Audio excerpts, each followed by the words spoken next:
putting a little pressure. I said, make your decision, please, because we have to pick somebody. And what I don't want is I don't want a lot of people joining a race that are big Trump supporters, and then I have to go with somebody, because there's somebody in this room that I think is very special, somebody that I've worked with, always been with me, always been with Mark and Deb and all of us. He's a man that hasn't been pushing me at all, unlike some of the others that are running that won't win.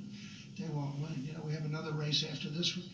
This man's a great politician, but more importantly, he's somebody that loves the state of North Carolina. He loves the country. And I'm going to do it now because, again, I don't want a lot of people running and then they're going to be disappointed. And in many cases, they're friends of mine. You know, they're great people. They're thinking about running. They want to run. And they wanted to wait, frankly, till Laura made her decision, because she would have been tough. She would have been tough. And she's very outstanding. But I think she did the right thing for her and for her family. But this gentleman is going to be your next senator. He's going to be somebody that you're going to be so proud of. He will fight like hell. Would you agree with that, Mark? Well, he will fight like nobody fights. And a lot of you don't know him that well, but you're going to know him probably within about 2 minutes.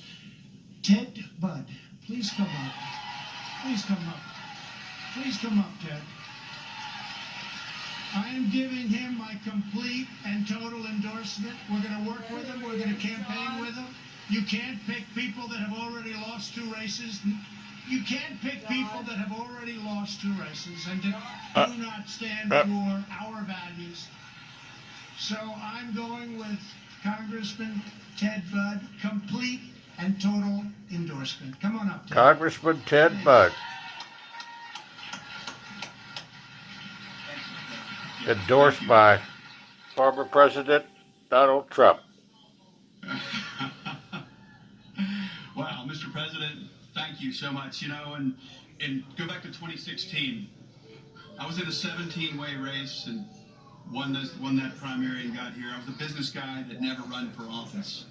I think maybe you had an 18-way primary, correct? And you 18-way. We came in and we fought for the forgotten men and women of America. And Laura, I think you're out there. Your father-in-law and you fought for me in 2018. The Dems outspent me 2-1 in the worst Republican district. And with your help, Mr. President, and Laura, you coming in to help, we won. In 2020, Laura, we fought together. We fought to help Tom Tillis win. We fought to keep the North Carolina legislature. We fought for North Carolina judges. You're a heck of a teammate, and you'd be a heck of a senator. Mr. President, Laura, this means the world to me. Thank you. We got a lot of hard work ahead. So let's win this together, and let's get back to making America great again.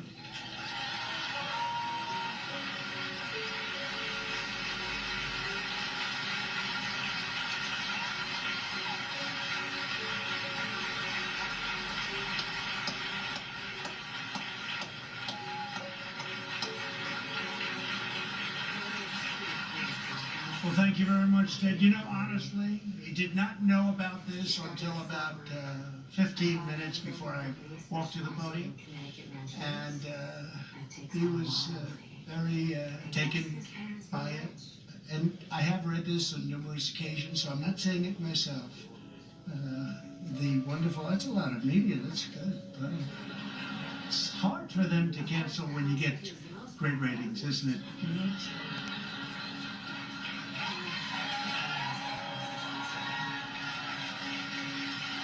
They may edit that out. They don't want to have that. They don't like that. They may have to edit that out, Ted, but that's okay. They don't like those endorsements. But we've been very, very successful. Literally hundreds to 1, hundreds to 2 in terms of the endorsements and the power of the endorsement, because people respect that I do want to make America great again. We were doing that. We were doing that at a level that nobody's ever seen, and putting America first ahead of China and ahead of all of these countries, and people know that that's where we were. And before the pandemic came into our shores, we were doing numbers. In history, there's never been anything like it. Unemployment for everybody, for every group, everybody was the best it's ever been. We're up to 160 million people. No, we were never even close to a number like that. And then we had this horrible thing come in from China, and And we got that one right too, by the way. Do you notice? You see what's going on over there? It's called the lab. That was an easy one, Wuhan. But you had this horrible problem come in, and like every other country, we went down, and they were saying how well India was. Look how well India's doing. Well, India's not doing too well now, and we've done an incredible job, and most importantly with the vaccine coming up with it. But we've done an incredible job, and so many things have happened. And we built the economy not once, we built it twice. Think of it, because we built it, we had the highest stock market ever, the best job numbers, and then we had to regroup. We had to do a lot of things. We became the ventilator factory of the world. We were making them for everybody, and we had, and our coverage were bare. The federal coverage were bare, and the state coverage were bare. And we've done a tremendous job. We never got the kind of credit that we deserve for that. One thing we do get the credit for from everybody, even the other side, although they try and disparage it as much as possible, was the vaccine, coming up with the vaccine. But we did something else that people don't talk about. It. I made a bet, and I shouldn't call it a bet because maybe you say speculation as opposed, but it was somewhat of a bet. We bought billions and billions of dollars worth of vaccine in all forms of getting that vaccine into your body, the needles, the bottles, the whole thing. We bought millions and billions, actually, of dollars worth of the vaccine, and we saved a period of a year, maybe more. You wouldn't have the vaccine right now. This room would be empty because they would ask me to be here, and I would say, no, thank you. And you would say the same thing. This would be an empty room right now, and your state would be in a lot of trouble, and the country would be in a lot of trouble, because you wouldn't have the vaccine until probably October. It might have even been later than that. And one of the things I'm most proud about is we did the vaccine, developed the vaccine, and I pushed the FDA. They had never been pushed, would you say, Mark Meadows? They had never been pushed like that. He was there at a lot of those meetings. Those were not nice meetings. They do not like me too much, that I can tell you. And frankly, the drug companies don't like me too much either, because I did a thing called favored nations, where we have to pay whatever the lowest is in the world. That's what we have to pay. Nobody can believe I instituted that. If they leave it alone, you'll soon have the lowest drug prices that we've ever had by. But that doesn't mean that they like me. They spend millions of dollars against me, and that's okay. They have to do what they have to do. But we did things that nobody has ever done. I'm very proud of the biggest bet. This was maybe the greatest bet ever made in the history of the world, because we saved a year. We bought billions of dollars of this vaccine before we even knew it worked. And because of that, we've all, most of you, I guess all of you, just about in one form or another, you've had your shots or jabs, as they like to call it. I actually like the other word better. But we've saved a lot of lives. We've saved all over the world. We've saved millions and millions of lives, and I'm very proud of it. And nobody can ever take it away from us, because that's something that's very, very special. And the people in this room are very, very special. The Biden administration, the Biden administration seems to be putting America last. You look at these negotiations where so many bad things have happened. 48,000 jobs are lost by President Biden's day one rejection of the Keystone XL pipeline. Why? For what reason did they do that? And if you like the environment, the pipeline is much better than railroad tracks, and it's much better than trucking. It's great. And they ended it on just about day one. 48,000 jobs, not 8,000. They said 8,000. It's 48,000. Think of it, he rejected our pipeline, but he approved the Russian pipeline, which I had completely stopped, going into Germany and all parts of Europe.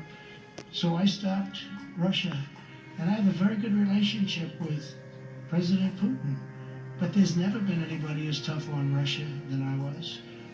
And you look at these horrible cyber attacks, you look at all of the things that are happening, and we're in a different world than we were in just a few months ago. Yet there's no better example of Biden's failed agenda than the catastrophic, and you look at it, what's going on the southern border. I mean, is there anything that you've ever seen like what's going on the southern border? And people are coming in from South America, Latin America, but they're coming in from the Middle East. They're coming in from all over. When I left office, we gave the new administration the most secure border in U.S. history. We had the most secure border in the history of our country, and that included drugs, that included human trafficking, which is a magnificently horrible and big business, mostly trafficking in women, and the numbers were down to levels that they hadn't seen in many, many years. And all they had to do is just leave it alone.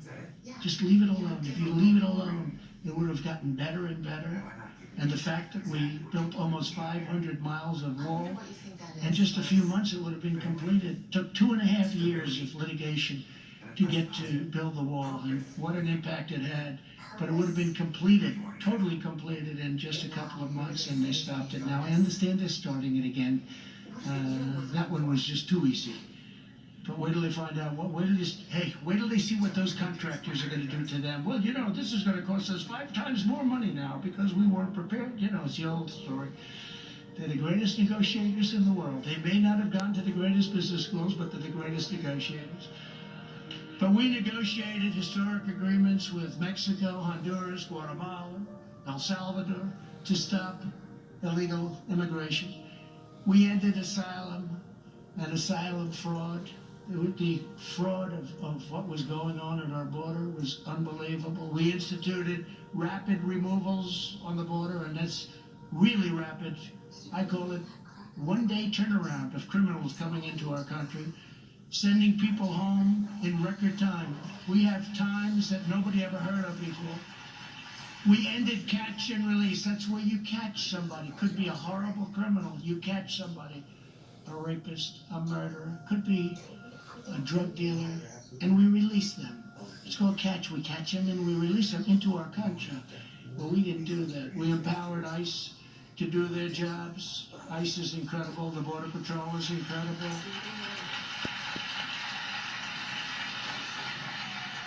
By the way, your police force in North Carolina, I've gotten to know them very well. They are incredible. Thank you very much. A lot of them are here tonight. We cracked down on sanctuary cities, deported gang members by the thousands, and dealt a crippling blow to MS-13, that's the most vicious gang of all, and we took them out of here by the thousands and thousands brought back to where they came. And those countries didn't want them back. And a little story, I said, well, what do you mean they don't want them back? They weren't taking them back. They didn't want them back. They sent them out. They didn't want them back. And I said, that's bad. And they told me that, sir, we can't take them. They won't let us land planes. They're putting other planes on the runway so we can't land planes. They won't take the buses. I say, how much do we pay those countries? Sir, we pay them $500 million a year. Oh, you do? Tell them we're not paying them anymore. And the next day I got a call from all 3 countries. We'd love to have MS-13 back. We think they're wonderful people. We never had a problem, and now they blew that one too. They blew that one too. I'll never forget it. We'd love to have them back. It would be a great honor to take them back. Those runways opened up like you've never seen anything open up. After we instituted these policies, the number of illegal aliens coming across our border declined by an astounding 91%. But under Joe Biden, illegal crossings are up nearly 1,000% compared to the same period last year. They're emptying their prisons. They're sending murderers, drug dealers, human traffickers, and others just as bad to the United States. Let the United States take care of them. Remember, it's called America Last. In April alone, over 175,000 illegal aliens were apprehended and mostly released. You know where they were released, right? They were released into our country. And we saw the largest number ever of unaccompanied minors. We've never seen anything like it. If you just watch some of the semi-fair television, you don't have to watch fair, semi-fair, they talk about it. Because I think they have no choice, and I think they're going to see it more and more. You don't see it too much on the evening news yet, but you're going to see it because they're destroying our country. But it is much worse than that, because there are at least 1,000 aliens who are simply getting away every single day as the radical Democrats have intentionally, ruthlessly, and systematically dismantled the sovereign borders of the United States of America. Where people are just walking into our country. Nobody knows who they are, where they're from. There's no vetting. There's no anything. And some of these people are very, very bad people. Much as I said on that beautiful morning when I came down with our future First Lady at the time, right, Melania, who sends her regards.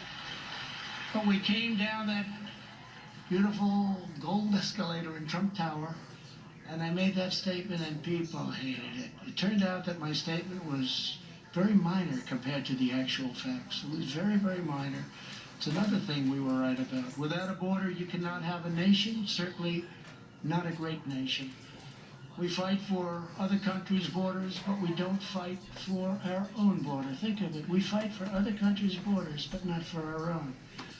That changed under my administration, but now they're going back more rapidly than anyone ever thought possible. Nobody ever thought that they could do this kind of destruction to our country so quickly. Some of those executive orders that are signed are absolutely insane.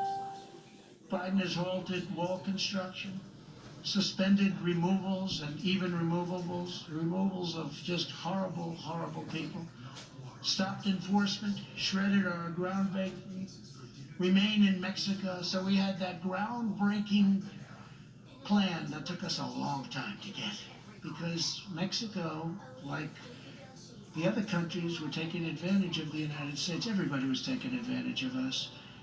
And we have an agreement. Stay in Mexico as opposed to stay in the United States. And a lot of people weren't coming when they realized they had to stay in Mexico. So the enforcement was so much better, and it was getting to a level that nobody's ever seen. And then we finally hit that level. Nobody's ever seen anything like it.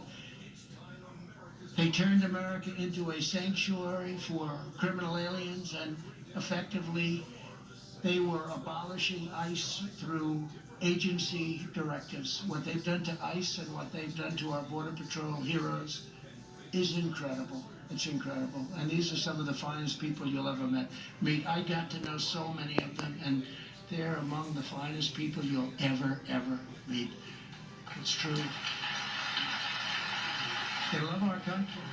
Despite the worst border crisis in history, we've had the smallest number of illegal alien removals ever recorded. 92% of illegal aliens we removed in 2020 had criminal records. You believe that? 90, over 90, and very substantially probably higher than that. I think around 92% had criminal records. And now they're all being set free and released back into your communities. They don't want to bring them back. And if they are back, they actually have a new policy that if we took them out, they're going to let them come back in. It's the most incredible thing I've ever heard. But the border is just the beginning of the Biden disasters. As you know, we handed the new administration the greatest economy in the history of the world. We passed massive tax cuts, the largest ever, larger than our great friend Ronald Reagan. Record regulation cuts, historic pro-American trade deals, and achieved American energy independence. How's your gasoline price doing? Actually, I guess you were hit worse than any state, from what I understand, on the cyber attack. It's incredible. It's a lack of respect.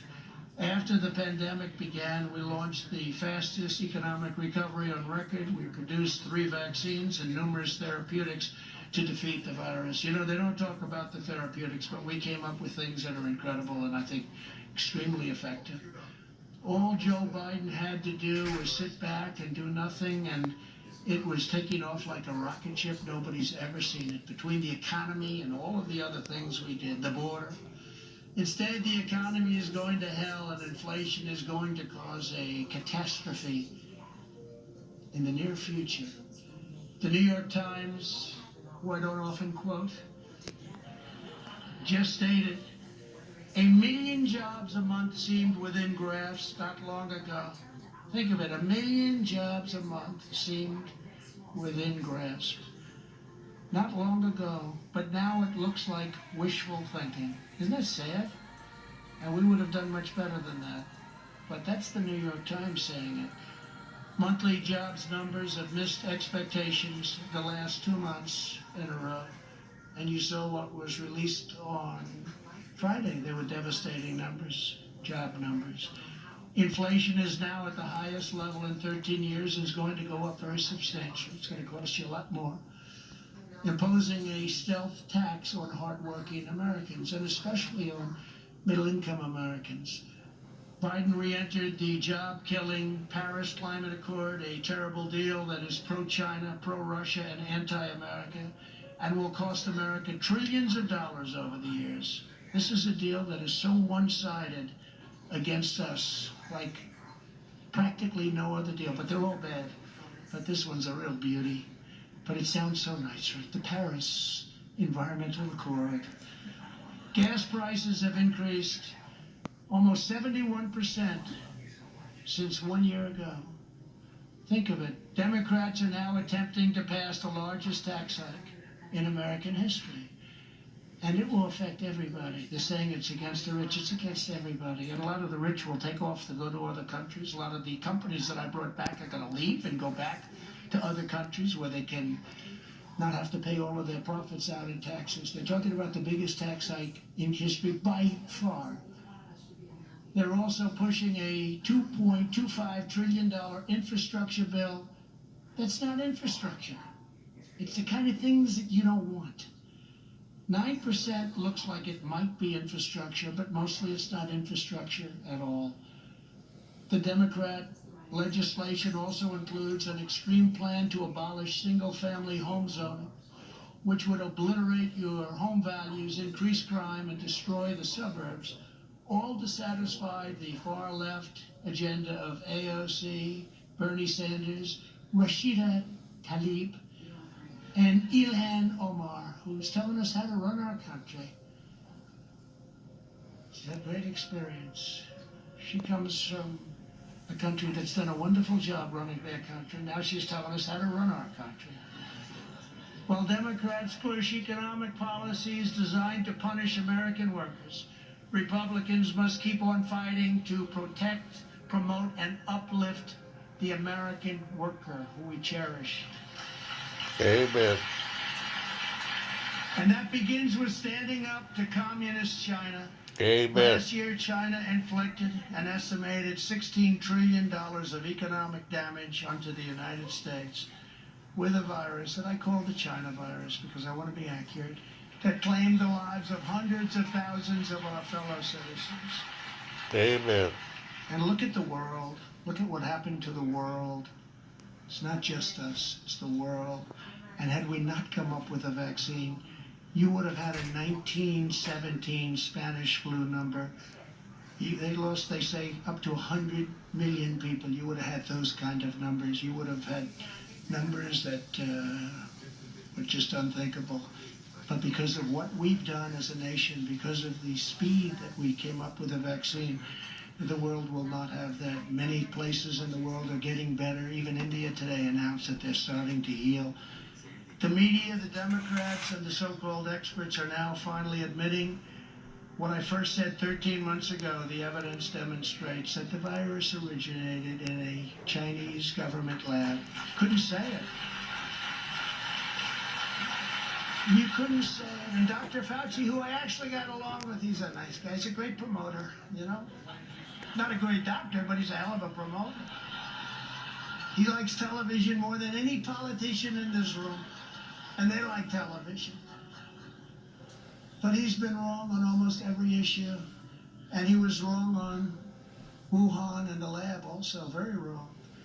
And we ended the payments. You know, they were started in 2014, and then I can tell you, Mark Meadows came in, and I talked to him, and he saw what I saw, and I said, what the hell's going on? When did that start? Started in 2014, and we ended it. Our administration ended it. But generally speaking, I went the opposite way of Dr. Fauci, what he was saying. For instance, Fauci said, do not close our borders to China or Europe, but I did it anyway. And months later, he said I made the right decision and saved thousands and thousands of lives. He said it was the right decision, but he did not want to close that border. I said, wait a minute, there's tremendous infection over there. We can't let this happen, and we closed it, and I think we saved hundreds of thousands of lives. You remember the number was 2.2 million people in our country who were expected to die. Fauci said powerfully at the beginning, no masks. You remember that? No, masks don't work, masks don't work. And then he went into masks, and then he became a radical mask guy. I would call it. If you have 3, if you have 4, get a pair of goggles also, ideally. And let's wear them for another 5 or 6 years.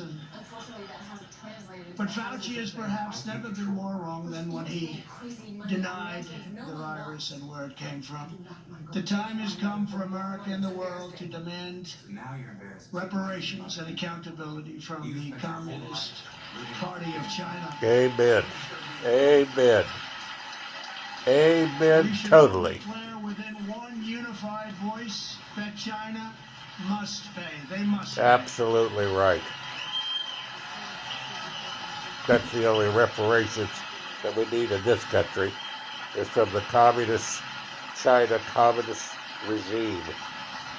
The United States should immediately take steps to phase in a firm 100% tariff on all goods made in China. You saw what was happening with our tariffs. In fact, the Democrats were fighting the tariffs. Oh, well, he hasn't taken those tariffs off. He doesn't want to. Billions and billions of dollars, 25% tariffs on China. Billions and billions of dollars is pouring in. And frankly, if you raise them, a lot of things would happen to China. I think they'd stop building their military.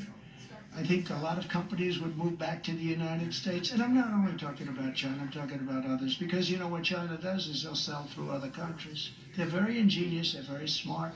Had a great relationship with President Xi until the China virus came in. And it was real tough. We made a tremendous deal for the farmers. Farmers are doing better than they've ever done because of us, because of me, because of what we've done with our administration. Better than they've ever done. Look at wheat prices and virtually all prices. The farmers are doing the best, and one of the reasons is China's buying tremendous amounts, and they want to keep us happy. They want to keep me happy. I don't think they want to keep Biden happy. I don't think they care too much about Biden, to be honest.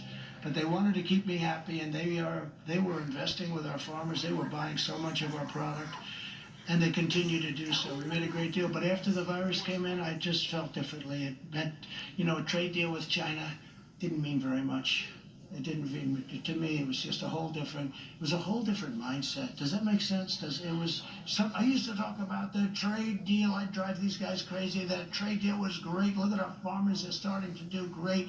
You look at beef, you look at cattle, you look at all of the different things, corn, wheat, you look at it, what a great deal. When the virus came in, I don't even talk about the trade. This is the first time in a long time I've even mentioned the trade deal, and it's really been very beneficial, but it's so tiny compared to the devastation that's been caused.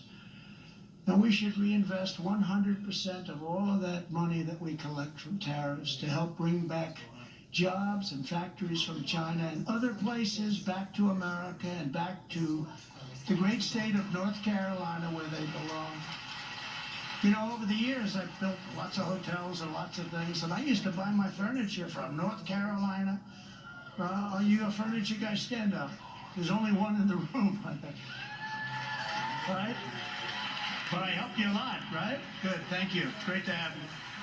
And the quality was incredible. Now so much of it's made in China, right? So much. And we were stopping that. It was all stopping. And then we had to slow it down a little bit after the pandemic. But it was all stopping. It was all starting to come back here into other places. And I will tell you, I bought a lot of furniture, a lot of things. And a lot of times you'd put furniture made in China into a hotel room and it would break. Somebody sits down in a chair. If you don't sit down lightly, the damn thing would collapse. Then I get sued as usual, But nobody ever made it like you made it here and you make it here. So just stay tuned, okay? Because we were all set to bring it all back. It was all coming back. In addition, all nations should work together to present China a bill for a minimum of $10 trillion to compensate for the damage they've caused. And that's a very low number.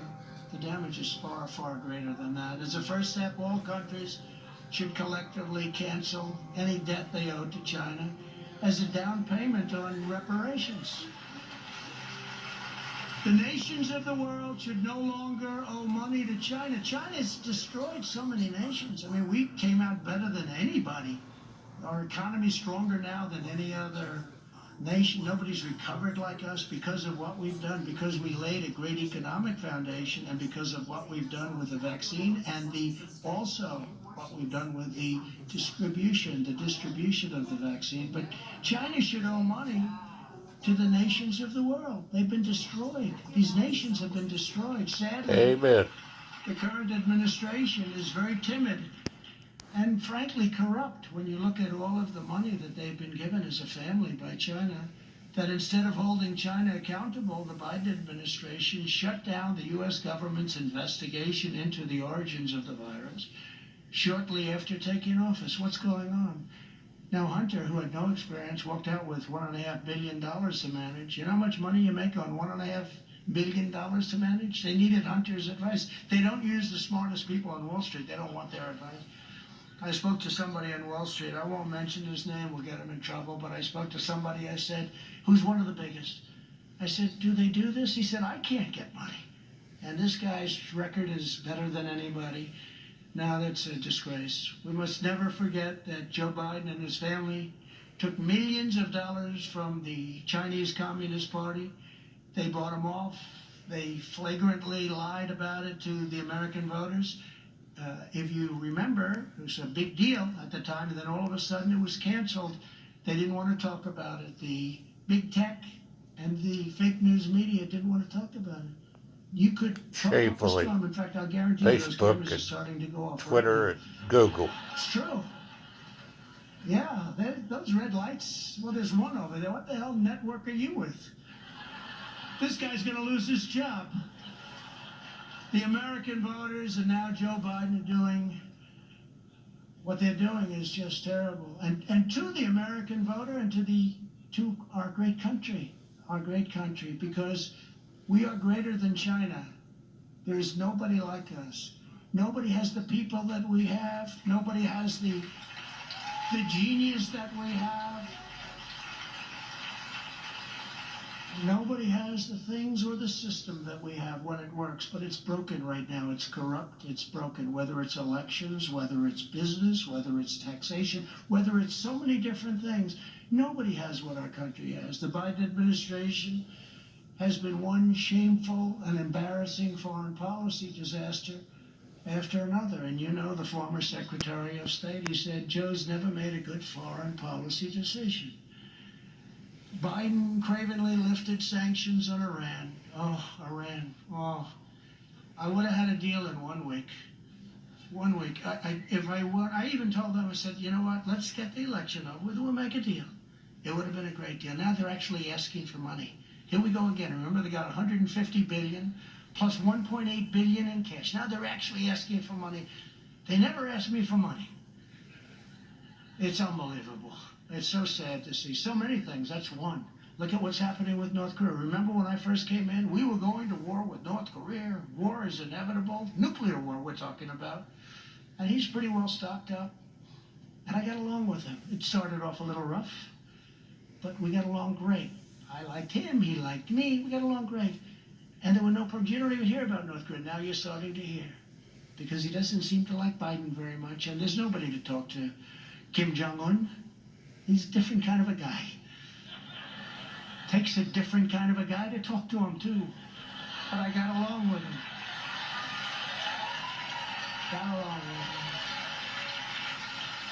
Remember when I had the meeting, they said, he's given so much. He's given. I said, I haven't given anything. They said, that's a problem. All right. Then they said, no. You agreed to meet. I said, well, what the hell is that? It's a plane trip, and it's back and forth. That's okay. But, you know, the sanctions were all left massive. Nobody's ever been sanctioned like them. Or Russia, by the way. Russia. Not only the pipeline, but Russia. Look at the sanctions on Russia. Nobody's ever, and yet I got along great with Putin. But I got along great with Kim Jong-un. I got along great with everyone. Not all of them like me. Germany's ripping us off on trade. They understood that. So when I want to reduce 52,000 soldiers, take out 25,000 soldiers, which costs us just tens of billions of dollars, everyone goes crazy. But I did the right thing, and they would have done anything. anything, but now they want to put everybody back. It's a shame. Biden's also beholden to America's enemies, and so beholden. Nobody's ever seen anything that he actually criticized Israel while the Jewish homeland was under attack by thousands and thousands of rockets and missiles launched by Iran. It was launched by Iran. It was a betrayal of Israel. When you look at what happened in Congress, it used to be 10 years ago, 12 years ago, 15 years ago, everybody was with Israel. Today, I guess it's just not in vogue. But you look at some of these radicals that they have in the House of Representatives, you have to deal with them all the time. And Israel is really almost out. It's almost out.